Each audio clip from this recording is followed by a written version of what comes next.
Amahubo 15 verse 1 to 5. Isihloko sithi isimo sokungu kaNkulunkulu. Isimo kusho ukuthi masibheka umuntu simbone ukuthi lo muntu ongokaNkulunkulu ukubala ukwenza konke indlela avela ngayo. Number 1-ke uverse 1 uthi Jehova ngubani oyokuhlala entendeni yakho na? Ubani oyokwakha entabeni yakho engcwele na? Kungumbuzo lena angazi ukuthi ngizothi yayibuza ngubani. Ebuza kuJehova noma nguye uDavide angazi lo ncwadi ebhala ngubani verse 15. Ithi ngubani oyokuhlala etendeni lakho, kusho ukuthi endlini yakho. Ubani oyokuhlala lapho endlini yakho? Ubani oyokuhlala entabeni yakhe engcwele lapho khona uNkulunkulu.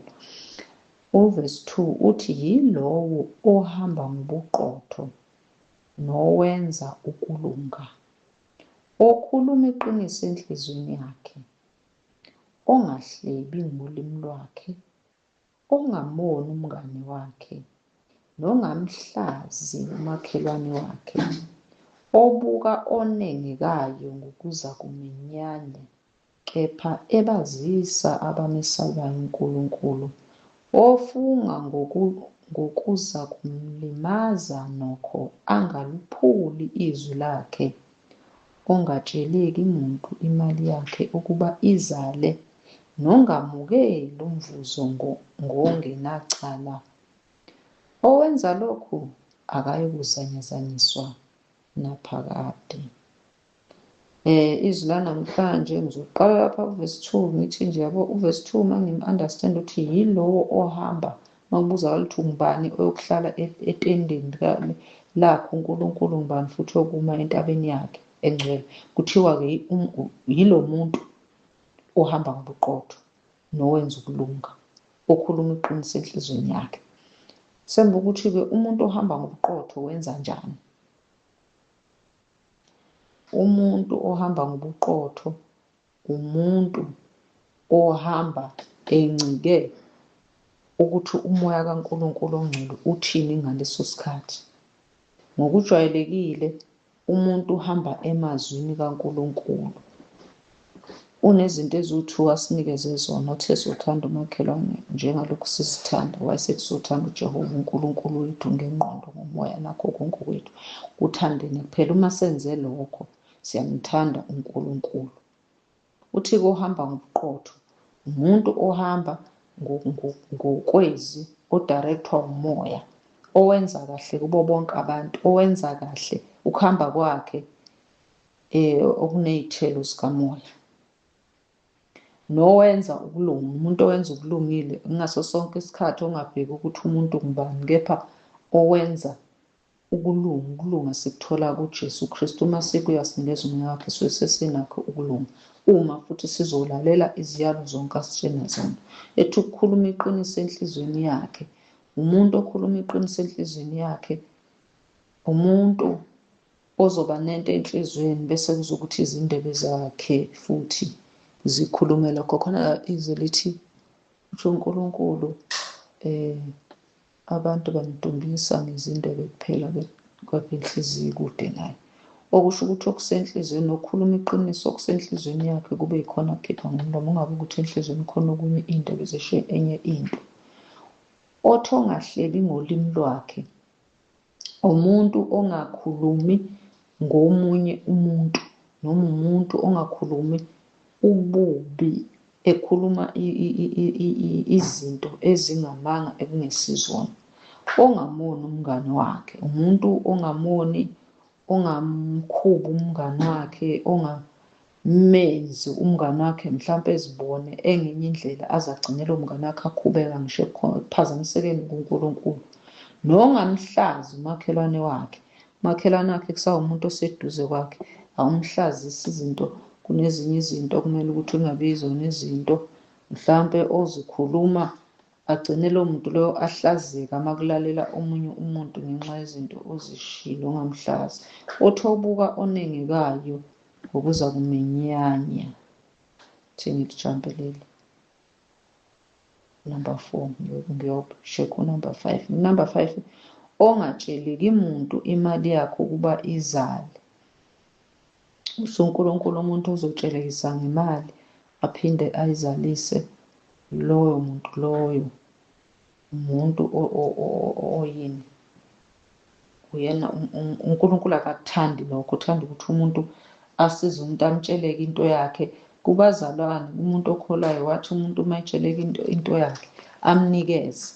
Uma kuya futhi ngokuthi akasayibuyisi leyo nto angayilandeli ukuthi ayifune, kunevesi engeke ngahlangana nalela likade likanjalo. Uthi umuntu oyokwenza lezi zinto uyena umuntu ongenakunyakaziswa. Ngicabanga ukuthi ekukholeni kwakhe ohambeni lakhe uyoba umuntu okunguye uyokuba yena umuntu oba sendlini kaNkulunkulu, eyohlala etendeni laNkulunkulu, aphinde ehlale entabeni engcwele. Kunelinye izwi elifakazisa lapha ku-Isaya 33:15. Isaiah 33:15. Isaiah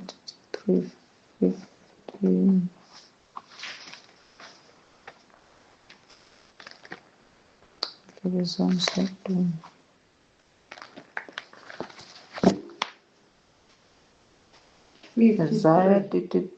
Isaiah 33:15. Isihloko sakhona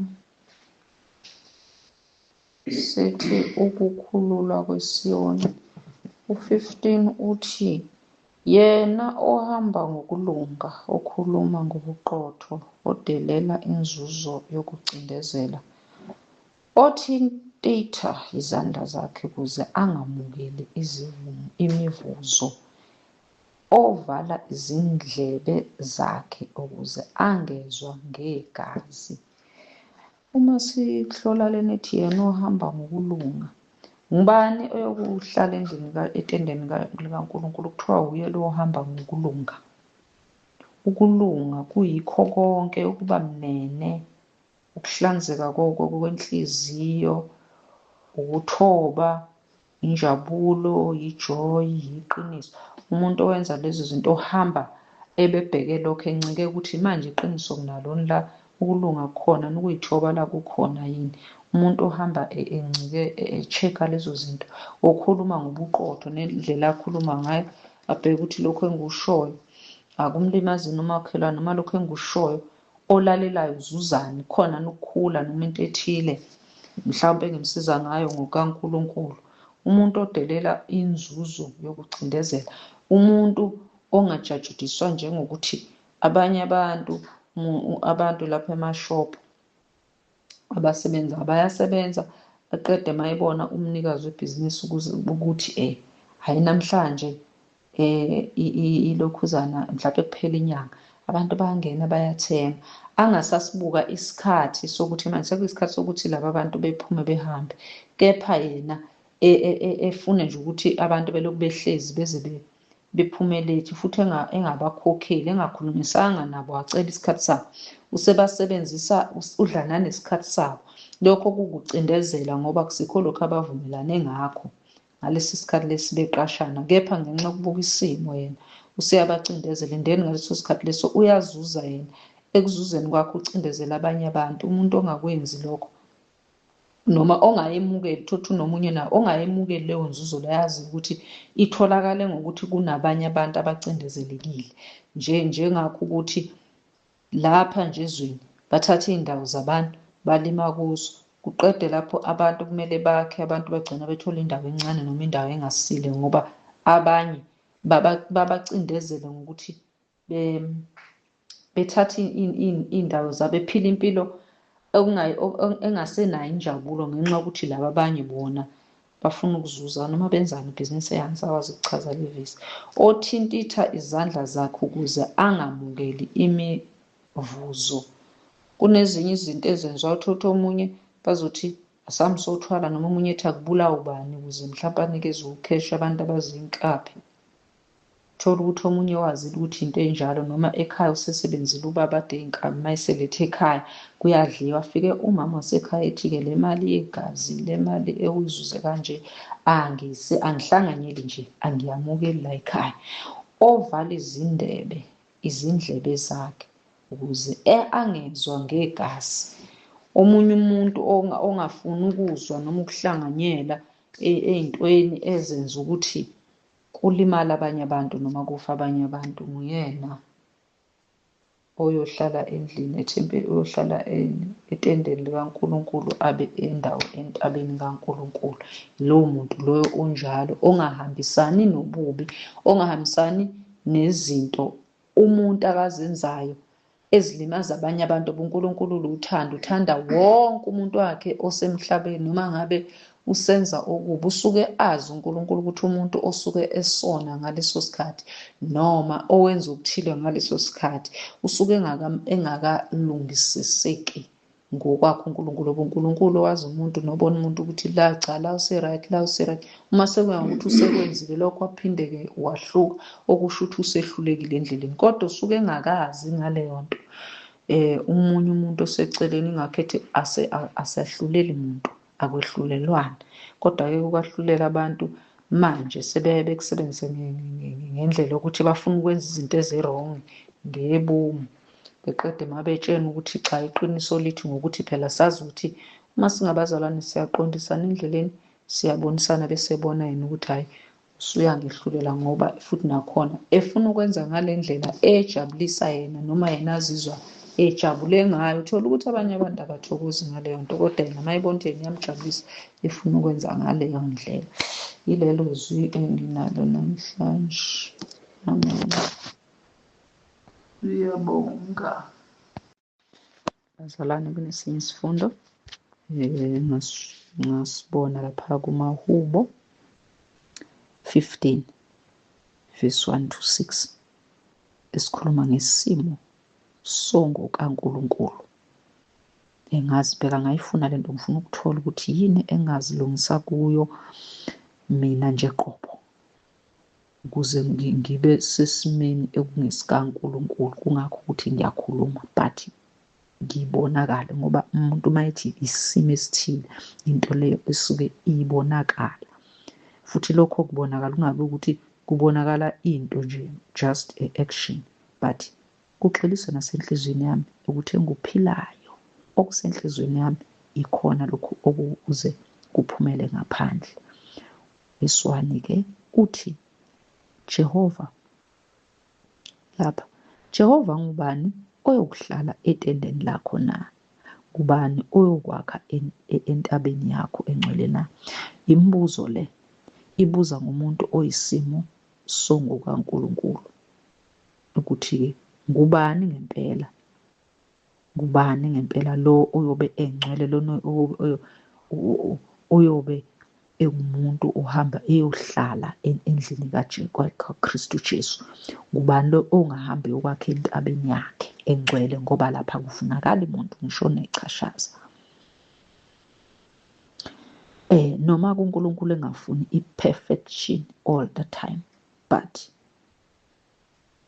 lokho asuke kushilo ngaleso sikhathi mukwenza, uma kwenzekile kwaba nesimo esenzakalayo esingesihle. Lapha ku1 John kwelinye ivesi uyasho ukuthi uma sizivuma izono zethu ziyathethelela, siyahlanjulula nje. As long ulibona iphutha uthi cha, la kube nephutha bese ubuyela kuye uhlanzwe. Lokho kusho ukuthi siyalalela. Verse 2 uthi yilo ohamba ngobuqotho nowenza ukulunga, okhuluma iqiniso enhlizweni yakhe. Umuntu njalo lona okhulunywa ngayo ukuthi oyisimo songo kaNkulunkulu uye futhi uyohlala etendeni noma akhe entabeni engcwele. Buka ukuthi umuntu oqotho umuntu onjani.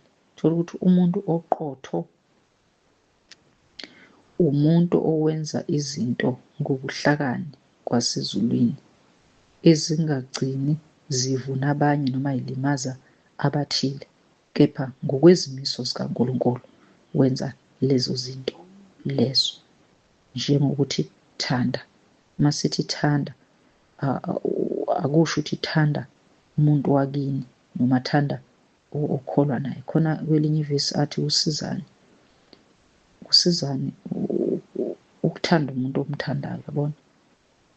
Awuzuzi lutho bavele uyakuthanda, but ukuze ubonakale ukuthi usebenzile, thanda lo ongakuthandayo, ongakuthandiyo nongakufuni, ukhombise uthando, uqotho lapho.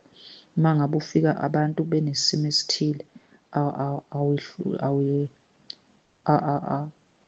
indlela ofike ngayo wahlulile ngayo akusiyona ukuthi ngoba uthanda bani, kepha nje wenza ngokweqiniso ukuthi lona litheni vele. Umuntu oqotho loyo.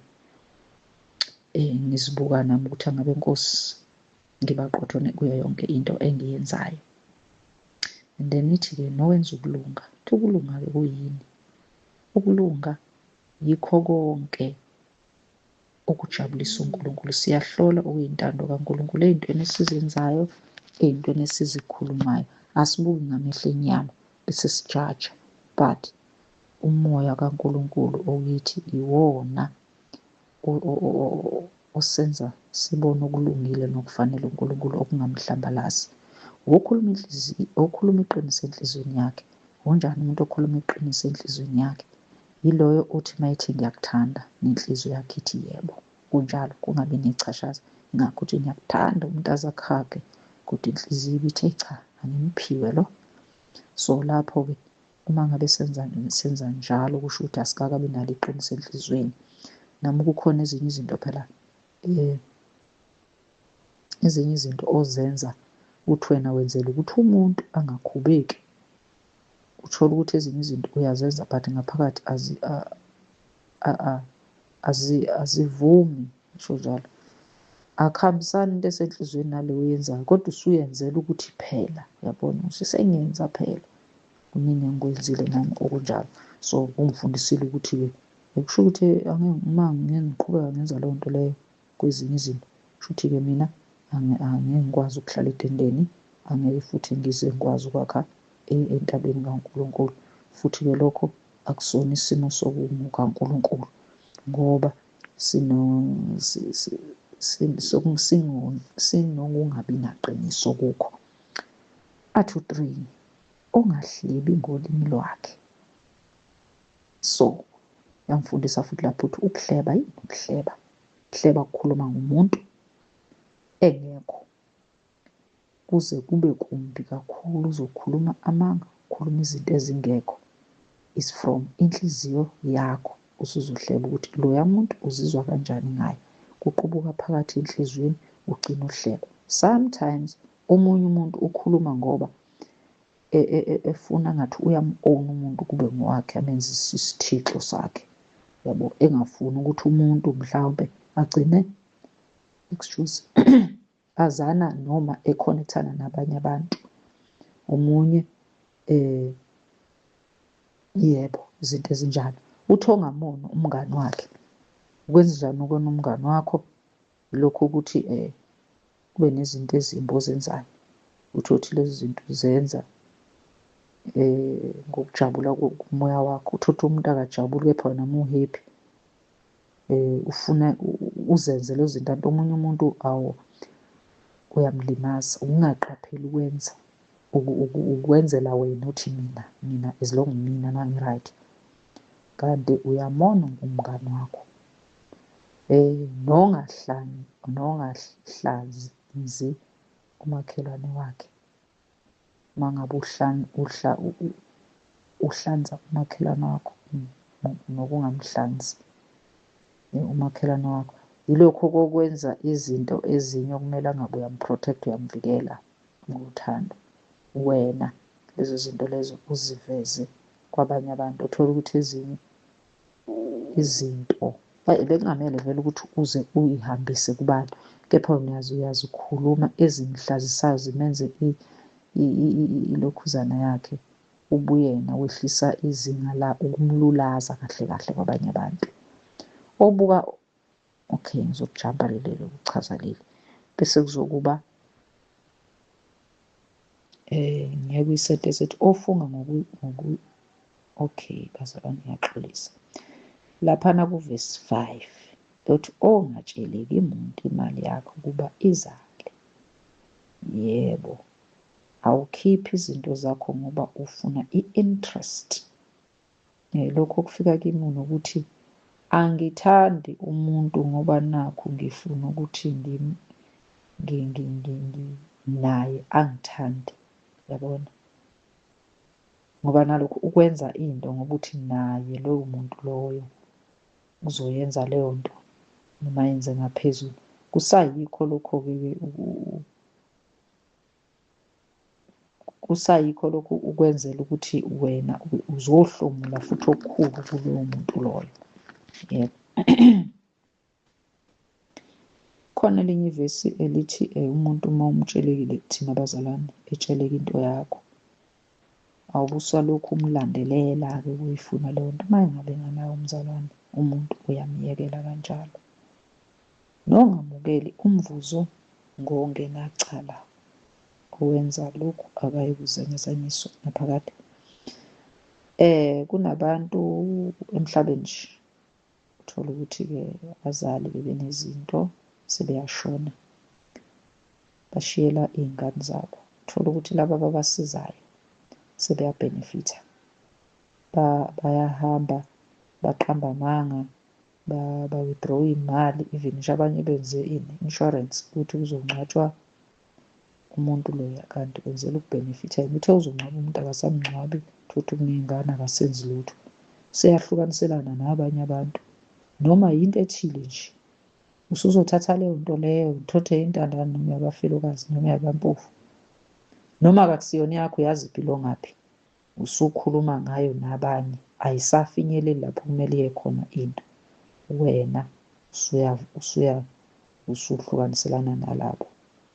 Laba abantu labayana abonanga lutho, abanayo ozobakhulumela noma abamele. Wena kodwa usumukela izinto okumele ngabe zimukelwa yibo laba abanganamandla okuzimela. So abantu abanjalo okumele bebe isimo sikaNkulunkulu, noma abantu abayohlala etendeni likaNkulunkulu bephinde futhi bakhe entabeni yakhe engcwele. Abantu abanjalo bazalwane, yebo, ile engiyifundile. Yebo bazalwane, mina ngibuye ngihluleke mase kubuye ngiqale phansi ngikhulume into ebengikade sengiyikhulumile. Sho kanjalo, ngcono ngaleso sikhathi leso ngikhuluma kuba yilokho okumukela kahle. Amen, ngiyabonga. Khona lena 12 minute ebigoqe yonke lento mhla ngikwenza kufikile ngaleso sikhathi ngakhuluma usisi wami. Kodwa futhi manje mase kumele ngiyenze i-report ngivele bese angazi ngivele ngikhohlwe nje, ngididizele nje, angazi nami akubasafana nje ngoba bengenza into ngaleso sikhathi. Bazalwane, sike safunda evikini laphana kukaJohane 15:5 verse 5 to 11 no 18 to 20. Isihloko sokungokaJohane 15 sithi umvini namagatsha. Umvini namagatsha kusho ukuthi umpristi omkhulu, inkosi uJesu, nathi abasindisiwe. Yebo. Lapha kuvesi 5 uthi mina ngingumvini, nina ningamagatsha. Uhlala kimi nami kuye, lo othela izithelo eziningi, ngokuba ngaphandle kwami ningenze lutho. Leli vesi bazalwane malithi mina ngingumvini, lisho ukuthi uKristu Jesu oyinhloko, umqalisi, esaphuma enxebeni kuye, owaba yitshe, waba yidwala, elakhuluma ethi kuPetru, ngizokwakha phezu kwaleli dwala. Wayesho ibandla, umzimba wakhe uyithi uyilo, uyidwala, umqalisi. So Uma ngabe yena eqalile ngumqalisi, thina sihambe sayomila kuye. Uthi thina singamagatsha simile esiqwini esinguyo. Uthi ohlala kimi nami kuye. Siyazi ukuthi alikho igatsha eliqhamuka lizoba igatsha nje, but igatsha li-from esiqwini, from isihlahla esimile phansi siney'mpande.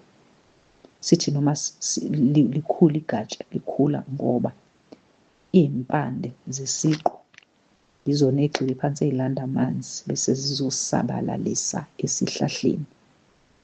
Bese igatsha liyathela ama-fruit onke ngaphandle kwesihlahla esiney'mpande esigxile phansi noma esiyisisekelo segatsha.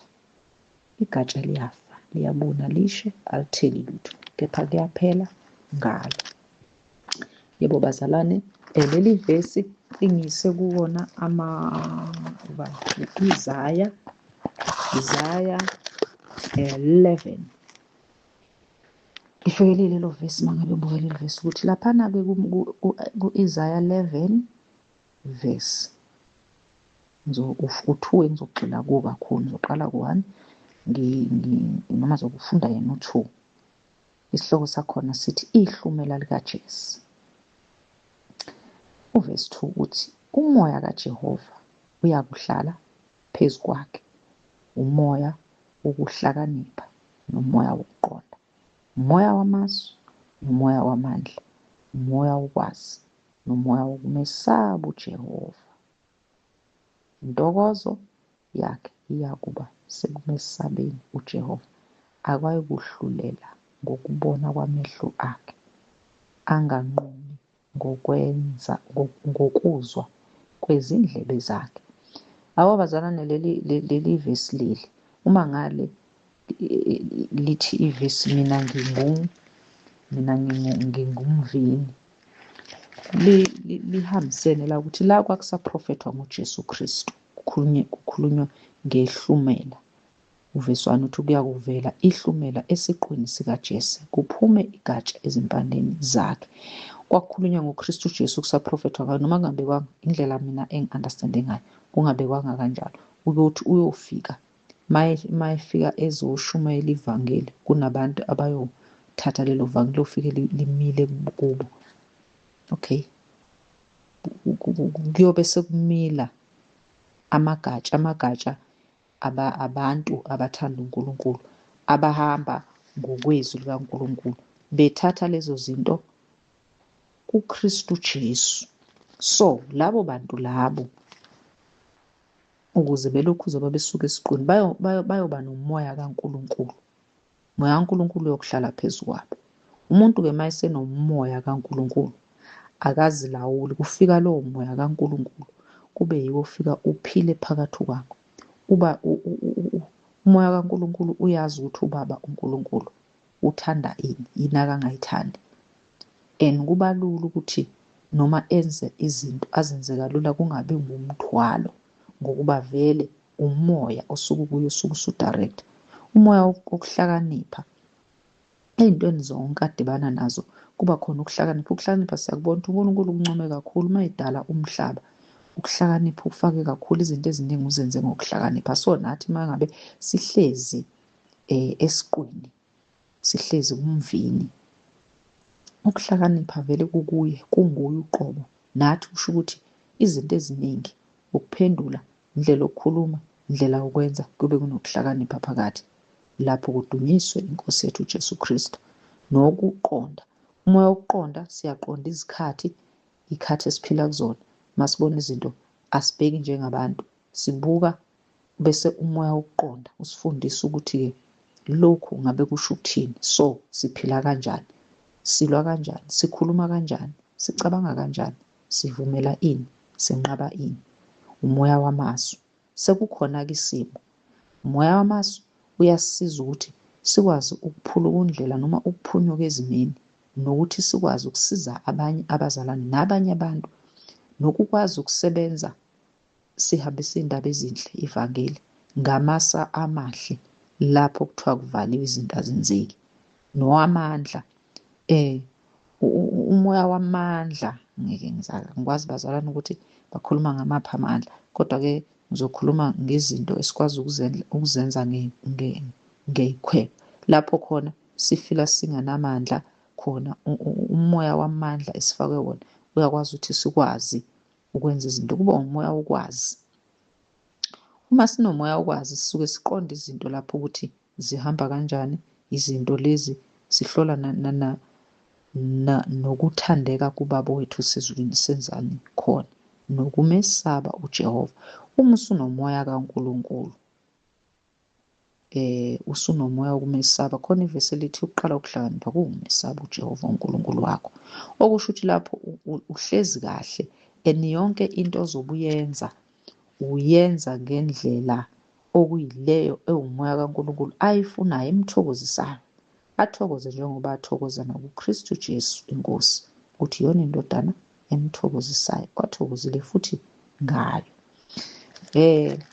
Kulapha-ke kuvesi yena lo uthela izithelo eziningi. Yizona y'thelo-ke lezi-ke ilo ngalana kuvesi 2 ku-Isaya usenza ukuthi sigcine usiholela laphana Galatians konje bakithi 5 verse 22 to 23 mangikhumbula. Uma ngabe sikanjalo sigcina lapho futhi siba ngabantu abagcina bethola izithelo zikamoya. Izithelo zikamoya esiba nazo kuba uthando. Uthando siba nalo oluphila kithi olwenza ukuthi sinakekele noma ngabe singabheki ukuthi isimo sithini, but ukunakekela kuba kithi kuzokuba injabulo esenza ukuthi sibe nokuthula noma ngabe izimo zibuhlungu, sibe nokuthula inhliziyo zethu ayilokhu icabanga kakhulu. Siyababekezelela futhi abantu, silinda uNkulunkulu ukuba kube uyena o-take over. Siba nomusa, senze izinto ngendlela ehlelekile and futhi siba nokwethemba. Siyathembeka uNkulunkulu, sibe qotho kunoma yini esiyenzayo. Asenzi sengazuthi mhlawumpe senza ngoba sibona abantu noma kukhona osibukayo. Ngisho emfihlakalweni senza ku-right ngoba siyaqonda ukuthi uKristu Jesu uyasibona lapho esikhona ukhona. Siba nokuthobeka, siyathobeka phambi kwaNkulunkulu, senze kahle, siyazithiba, asilawulwa inyama nemizwa yethu, siyazithiba. Yizona y'thelo esizitholayo. And then uma umuntu engahlali kimi ulahlwa ngaphandle njengegatsha abune, bawabuthe bawaphonse emlilweni. So uma uwumuntu ozofike uthi uyavuma ukuthi wena uKristu Jesu makakubuse, kuthi makufika izimo usuke ungasafuni ukulawula kodwa emlonyeni ubuloku ukhulumile ukuthi hayi mina ngisindisiwe, kodwa izenzo zisho kuyo. Uyasuswa ngoba umlaleli lo othe uyavuma ukuthi akulawule. Mayese kulawula wena awufuni, so uyasuswa noma ungasho. Kukhulunywa ukuthi izenzo zakho yizo ezisho ukuthi usahlezi khona. Uyasuswa, uma ususwa uyabuna, and then mhla kufika uKristu Jesu ezolanda ibandla awusahlitheki, kusho ukuthi wena usuze uhamba uyosha esihogweni. And then uma nihlala kimi namazwi ami ahlala kimi, ngiyakucela enikuthandayo nikwenzele. Uma sihlezi kuKristu Jesu, njengoba yena enegunya, authority, uyena wazi konke, uyisisekelo salento and ukuthi indlela ihamba kanjani kwazi yena. Uma sihlala kuye silalela uNkulunkulu wethu umoya, nathi siwumoya, siwumzimba physical, ukuze sikwazi ukuhlukanisana emhlabeni. Uma ngabe umoya wethu uxhumana nomoya kaNkulunkulu ungenakho ukuxabana, ke uyahlala kithi ngoba iyona nto eyenza ukuthi sihlale ukwenza intando kaNkulunkulu, sifunde izwi, ilona elisikhonekthisa. Uma sifunda thina izwi, is the time sikwazi ukugxila sihlale kuye, ngoba uyakwazi umoya ongcwele ukuthi usichasisele izwi, usenze ingqondo yethu isabalale, sikhule ekumazini, si-enjoye futhi nokuhlala kuye, kungakube ngazuthi manje kuba nobunzimanyana. Siyakhululeka, sibe nentokozo ukuhlala kuye ngokuthi sifunda izwi siyalikhuluma, siyalishumayela kwabanye abantu. Yenye indlela esikhula ngayo, siyakhuleka. It's through ivesi lelo sikhuleka ngalo, siyaqhubeka siba ngabantu abakhanda ubudlelwane, nokwenza yonke into akayishoyo, nokubuka ukuthi uKristu Jesu wahamba kanjani esemhlabeni. So ngalokho siyakhula kuyena uKristu, uhlala kithi. Uthi siyobe sesithi masicela izinto siyakunikezwa zona, ngoba uNkulunkulu uyabona, ubaba wethu osezulwini uyabona ukuthi asiceli lezi zinto ngenxa yenkanuko, izinto zenyama ekhona emhlabeni. Ingoba sicelela ukuthi sikhule ey'ntweni ey'thile bese simazi kangcono, sizokwazi ukuhlala. Khona elinye ivesi kwenye incwadi, bazalwane, elalithi sicela kabi ngoba sicela siy'nkanukweni zethu. Lapho usuke ungakaqondi ukuthi uNkulunkulu ngubani, usuke noma ukhonza ngokwelimithi osuke unayo engqondweni yakho. Kepha usuvumile ukuthi uKristu makakubuse, usuthi uhlezi kuye, uhlezi ufunda ngezwi, uyakukhulisa, ugcine uqonda, uzazi futhi nezinto okumele uy'cele, uzazi nezinto okungamele uzicele. Lokho osuke ukucela uNkulunkulu usuke azi ukuthi vele uyakudinga, bese yakunikeza lokho ukuthandayo, okubhenefitha futhi naye. NjengoSolomoni, siyakhumbula ukuthi wacela ukuhlakanipha, uNkulunkulu wazi ukuthi ucela ukuhlakanipha ukuthi alawule abantu bakhe ukuze bemlalele, waze wamnikeza nokungaphezulu. Nathi masinjalo sihlala kuye, siyokucela esikuthandayo asinike noma yini. Ubaba uyakhazimuliswa ngokuthi ngalokhu kuba nithele izithelo eziningi, nibe ngabafundi bami. So mase sinezithelo zikamoya, sizenza zonke, simnene, sithobekile, sinothando, sineqiniso, sizenza lezo zinto futhi ukuthi mazivela kubantu sizenza, umuntu okhazimulisayo ubaba wethu osezulwini, ngoba esikwenzayo sikwenza kuKristu Jesu. UKristu Jesu uthi yena anakho kungokababa ngoba nokababa kungokwakhe. Shuthi lapho nathi sizosesemzimba munye, ngoba esikwenzayo sikwenza kuKristu Jesu, uKristu Jesu to ubaba. So nema sithela iy'thelo siluthando, sisihamba siluthando, sesiyibhayibheli elihambayo, noma siyizwi elihambayo. Kujabula ubaba esezulwini ukuthi bawenza umsebenzi wami abantu bami, bayangilalela. And baningi abantu abashumazekelayo ngalokho esisuke sikwenza. Njengalokhu ubaba engithandile, nami nginithandile, nami nginithandile, hlalani othandweni lwami. Njengoba uJesu Kristu yasho ukuthi ubaba usezulwini wamthanda yena, umuphe lonke ifa lakhe. Uthi nawe usithandile ngoba naye usinikezile ifa. Uthe ifa lethu libuyele, ngeke ladliwa amasela, ngeke lantshontsha umuntu. So masihlezi kuye, konke siyakumekeliswa, siyokuthola ukuthi sihlale nothandweni lakho. Kwethu nje okukhulu uthe uthanda uJehova uNkulunkulu wakho ngenhliziyo, impilo yakho, ingqondo yakho, sithanda umakhelwane njengalokho siyithanda thina. Impilo yakho uma uthanda uNkulunkulu ngempilo yakho yonke, futhi yonke into oyenzayo uyilawulwa umoya oyingcwele. Yiwo othi yenza ukuthi awenzi ngokwazi noma ngokugcina ukuthi wawazi ini, udirectwa umoya, uhamba ngomoya. Yonke into oyenzayo incike ukuthi umoya kaNkulunkulu uthini ngaleso sikhathi. Into eyicabangayo ingqondo yakho, yonke into makufika ukumbi ingqondo yakho iyarebhuka, iyakuchitha, yenza lokhu okuhamba nokukaNkulunkulu. Even ngisho inhliziyo yakho ayizindli ngenye into, izindla ngoJehova uNkulunkulu wakho imini nobusuku, iyahlala iyazika kuye. Yes, ukuhlala kuye othandweni lakho. Uthi uma nigcina imiyalo yami, niyakuhlala othandweni lami, njengalokho mina ngigcinile imiyalo kaBaba, ngihlale othandweni lakhe. Yabo thina njengoba uJesu Kristu esiyalile, wathi asiphumeni phakathi kwabo, wathi asithabathe ijoko simlandele, wathi uthanda umakhelwane wakho njengoba uzithanda, wathi siyokuthanda imjova uNkulunkulu wethu ngenhliziyo, ngengqondo, ngokwenza kwethu. Uma senza leyo nto leyo, uyajabula. Uma senza lokho, siyigcina imiyalo yonke nenye ayidrophe umoya engcwele kuthiwa uyofika kithi usifundise konke, usiholele kulo lonke iqiniso. Lawo maqiniso sihlala kuwo siwenza, uthando lakho luhlala kithi phakade.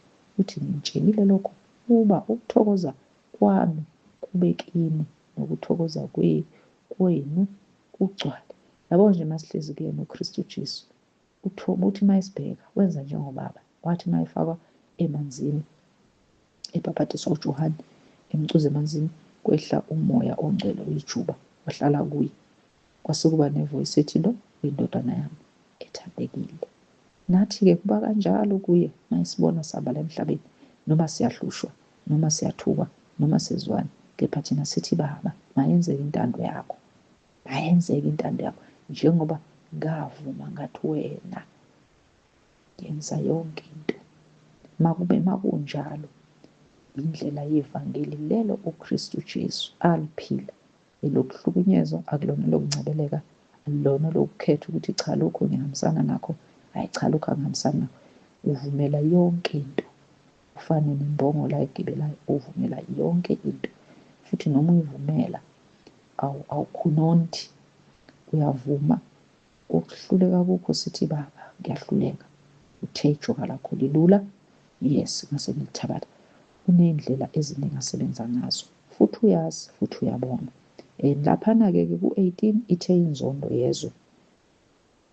Ku-18-ke isihloko sakhona sithi inzondo yezwe. Uthi uma izwe linizonda niyazi ukuthi langizonda mina ngaphambi kwenu. Kangabuka ukuthi why uJesu Kristu izwe lamzonda. Sengibuka ukuthi okay, uJesu Kristu uthe mayefika bekunemibhalo, abaFarisi bebazi imibhalo kaMose kakhulu, begxile kuyo futhi bazi ukuthi bayiphethe bayayenza. Kepha uJesu Kristu mayefika ufike eliqiniso, uhlukanisa okubi nokuhle, uyaveza, ufika engukukhanya. Nto uJohane uMbhaphatisi mayememeza uthi umemezela ukukhanya, uyeza ongukukhanya nasikho ukukhanya. So uKristu Jesu mayefika usengukukhanya, so sekuya ubumnyama sekuyahlukana, sapho sokuba ne-separation. So abaFarisi bamzondela lokho ukuthi nezinto abebezenze bomnyameni ebesebegayina ngazo seziyavela phela obala. Manje babona ukuthi uma kufika lo muntu kusho ukuthi thina sizobe sesingananzuzo emhlabeni. Umzonda kuqala lapho, nanokuthi akavumelananga nabo. Even uSathane nayithi laphana akabhawe uzomnikeza konke, uJesu Kristu akavumanga, kepha nje wamkhumbuza ukuthi uthanda uJehova uNkulunkulu wakho. Wabona ukuthi kunzima vele lapha, kusho ukuthi sekuzoba khona ungazwani, impi yaqala lapho. So uma beningabezwa, izwe beliza kuthanda okwalo. Leli vesi livezela ukuthi okay, ake ngithi nje mina ngithandile izwe. Izwe belizoza kimi, hhayi ngoba nakho lithanda mina kahle kahle, belizongiyuza ukuba mina ngirepresente lona ngey'nkanuko zenyama, ngezinto zamehlo. Iy'nkanuko zamehlo, bengizoba umuntu onjalo, othanda ukubukwa, othanda ukuthi mayenza into, ama-show off, impilo egijinyiswayo, impilo ehlezi heha enganelisi, ube yinto nje edlala impilo yasezweni ephelayo. Beyizobe ingathandi mina, kepha ilezi zinto eziwubukhazikhazi besitha ezizobe izwe likulandela kimi. Uma futhi kuthiwa kuyasuswa, belingeke lize lingithande, belizongishiya. So thina ngoba sivumanga ukuthi sibe abantu bezwe, silawulwe yizwe, salandela inkosi yethu, ngakho-ke lingeze ukusithanda. uKristu Jesu wasikhethela lokho futhi ezweni.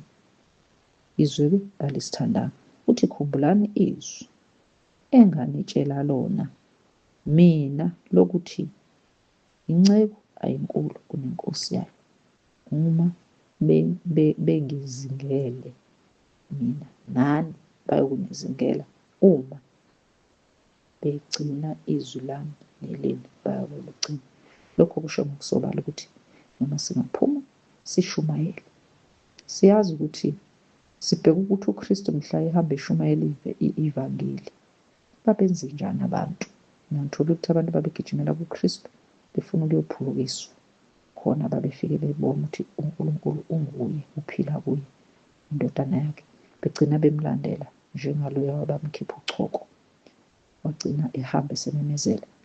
Kodwa abanye waphinda futhi uKristu Jesu wayefike laba agcina ebondla ngey'nhlanzi 2 nezinkwa eziyisihlanu. Simbona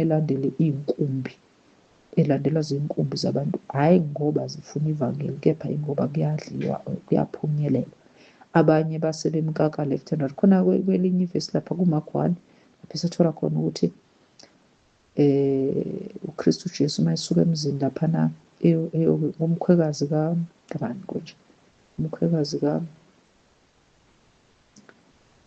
umkhwekazi walaba abafundi bakhe bokuqala boJakobe, uPetru.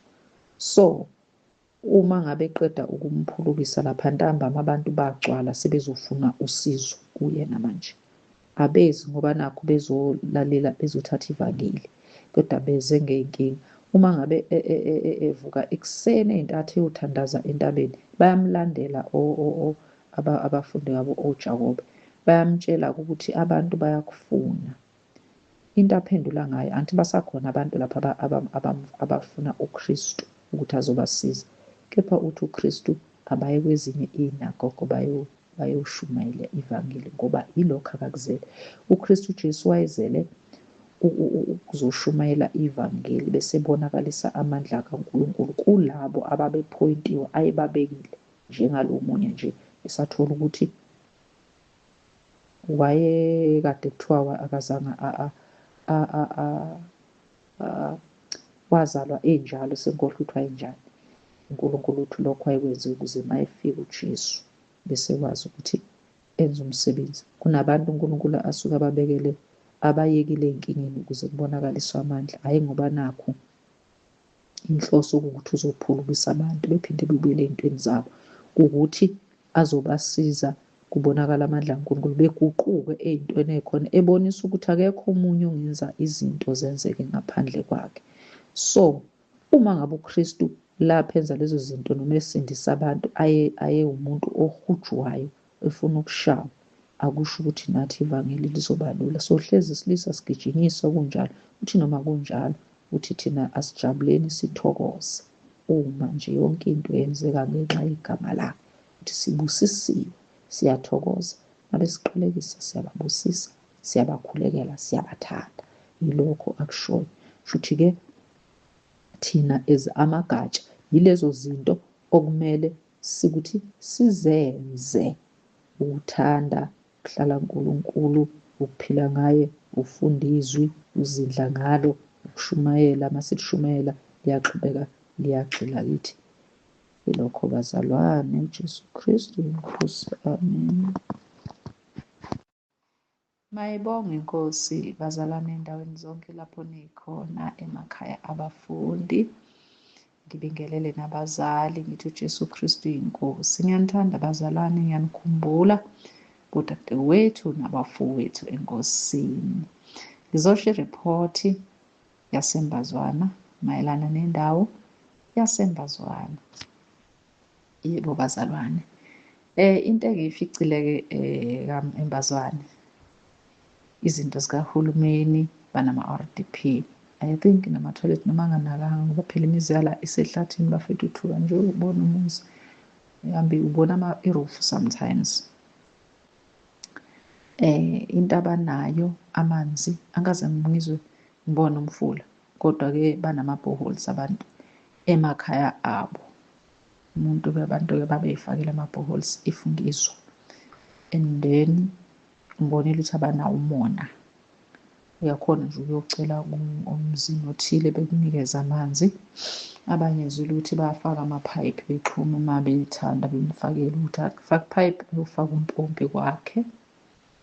Banawo umona walokho. Bese kuzokuthi enye into abanayo abayisherayo njengama-gumtree, banamahlathi-ke abantu bala okungawabo. Le kuMtuba kunoMondi Forest noSaphi Forest, awabilungu, but la amahlathi la ama-families abantu bala emphakathini, and bayashera nakhona ngoba besiyolanda iy'ngodo nje kwelinye ihlathi lomunye beseshisile ngoba ethi abantu mhlampe akekho othanda ukuthatha.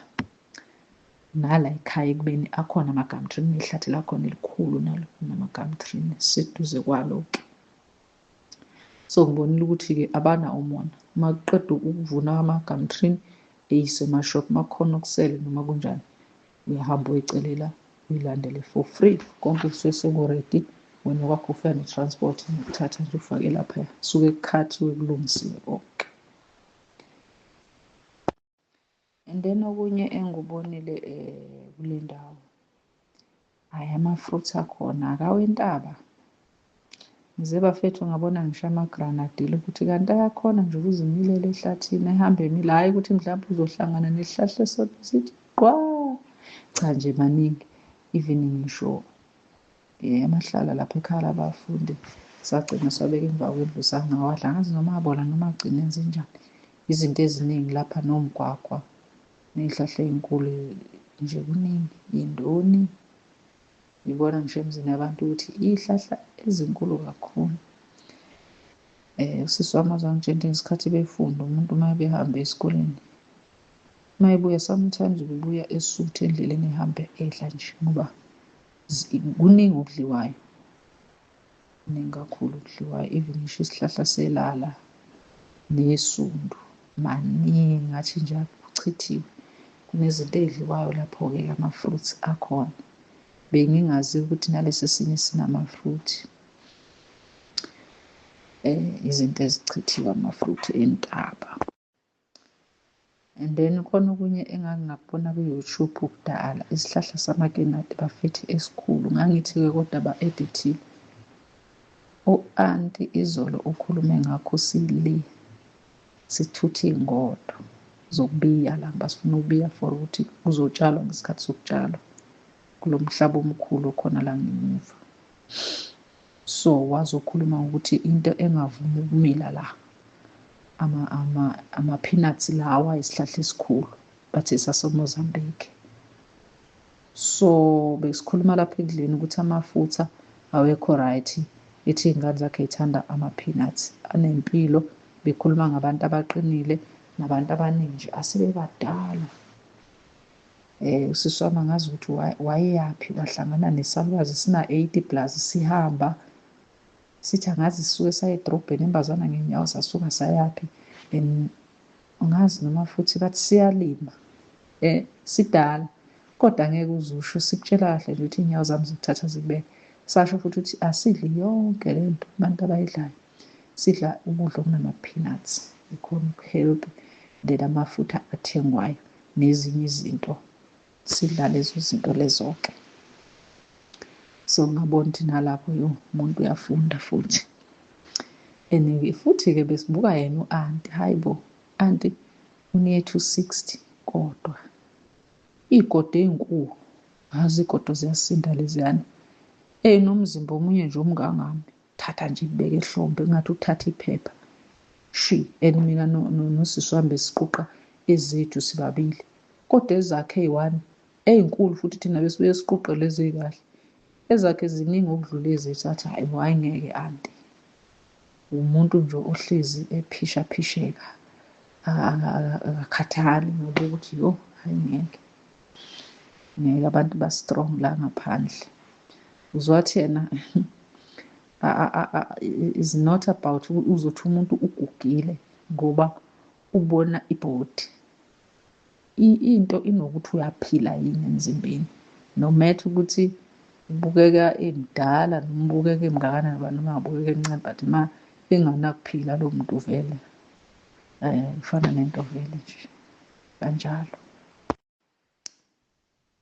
Yebo-ke bazalwane, sake sahamba-ke khona vele lapha siyofuna iy'ngodo. Kokuqala somewhere safica ukuthi azikho. Leyo trip-ke ngangiqala ukuthi ngihambe i-trip ende kangaka ya.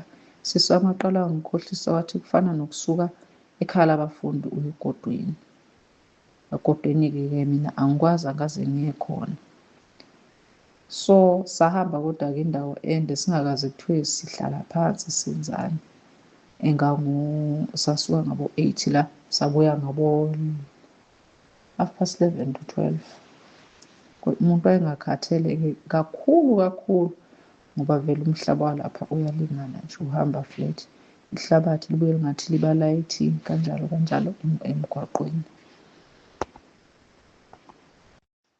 Nokunye akubalule sisi wami ukuthi ilanga lalapha-ke liyashisa, lithi uma lishisa ngisho umhlabathi wakhona ukwazi ngisho ukuthi unyathele, kodwa ngeke ubone iy'hlahla zakhona kuthiwa seyishintsha ukhala, zihlezi nje zi-green. Sathenga-ke imbewu bazalwane la sengicishe ngithi eStema. Sathenga embazwane satshala lapha. Sathenga amageja ayi-2 nebiza-ke shame. Sazi noma ibiza 160 lilodwa kungananduku yakhona. Siyifakile ama-gumtrain ney'mbewu ze-R60, kodwa ngathi ihamba nga-6 zika-R10. Safike satshala, sizobona-ke ukuthi-ke kuhamba kanjani.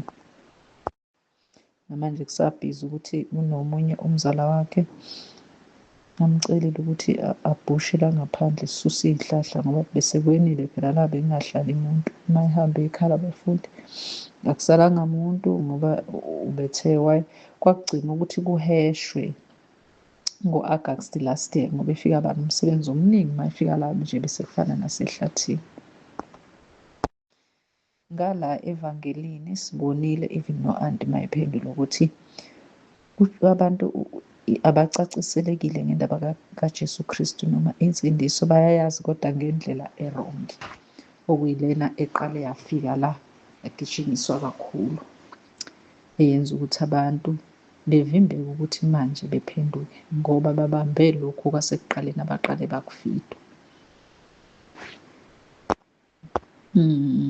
Okunye umzala wakhe ongumfana wenze isayensi esikoleni, so wake wathi kithi siyokha amanzi. Mzala wathi nje njengoba lokhu niy'bambezela nithi nisindisiwe, uma ufika le uthole ukuthi uzobe unami lapho uthole ukuthi siyasha sobabili. So wathi usisi wami angeke, wathi abafundisi banamanga yabo nje ugcwele lokho, and then iBhayibheli uyalazi noma engalazi deep, but ezinye izinto uyazazi, just umixa nesayensi lena eyenza ukuthi noma ekhuluma nawe umshumayeza angagcine uzibona ukuthi cha angazi lutho, noma ugcine usuvumelana naye ungazi ukuthi uvumelane kanjani, unokuhlakanipha kwezwe. So sabona ukuthi-ke abantu balana bayazi ngoKristu, abafune ukuzwa indaba zikaMasindiso, abantu abasindisiwe. Sacabanga ukuthi i-action noma ukungena emzini yabantu into esizoyenza thina ngoba abantu bala iy'ngane zabo ayihloniphi nje, azinandaba nabazali. Okwethu ukuze sibangene ilokhu ukuthi sizofike sibangene ngokufundisa ukunaka abazali, ukuhlonipha abazali, sibe sisize ey'ntweni ey'thile practical, kube iyona ndlela makuxoxwa lapho bese kuba indlela esibangena ngayo until belibone ivangeli, kube noshintsho. Iyona nto esayicabanga nosisi wami ukuthi sizosebenza kanjalo ukuze sibazuze, ngoba lokho okunye ukukhuluma nokubatshena lapha emabandleni hhayi le abayizwa. Wazi wathi umzala wakhe yena uyosindiswa esena-50+ futhi nakhona hhayi ngoba uyobesindiswa, uyofuna ukuthi nje bezomondla ngoba abantu abaningi baney'moto, banemizi emikhulu. Wena uyasebenza, usebenzela ukuthi kumele uyonikeza bona imali. Kungcono yena uyiphuzela ubhiya, enjoy imali yakhe, ayidlele insanga, enjoy imali yakhe kunokuba usebenzele omunye nje umuntu. Masichaza ukuthi akukanjalo, yes kwenzakalile lokho siyakuvuma, kepha manje sekuyiqiniso lokuthi kumele sibuyisane noNkulunkulu ngoKristu Jesu. Hhayi abayifuni-ke leyo, bathi umdlalo. Ya even no-anti ngizwile masikhuluma indaba kaJesu Kristu wathi no. Uxolela kwaShembe lapha azabala khona ubuka kugcwele amakhehla, abantu aba-strong, kugcwele abantu anje abadala.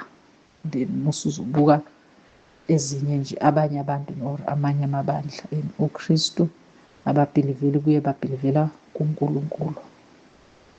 Yilokho nje, nanokuthi vele bazi ukuthi uma usindisiwe usemdlalweni ngoba izinto ezenziwa yibo bayaya ey'nyangeni nangapha amakristala ayaya khona lapho ngoba lowo mzala loyo uze wathi uyazi abanye bafaka amaringi, uthi naye ngizowiswa umuntu ngeringi. Samtshela ukuthi lelo vangeli leli ebelilethe ukuthi lizodukisa njengoba lisho iBhayibheli ukuthi ngey'khathi zokugcina labo abebezovala iminyango yabanye okumele ukuthi besindiswe. So-ke hhayi, abafuna ukuzwa yilokho bazalwane, ngithi ihlephu kulokho okuncane ebengikade ngikuthula bazalwane. uJesu Kristu inkosi, nisale nokuthula kwinkosi yethu. Haleluya.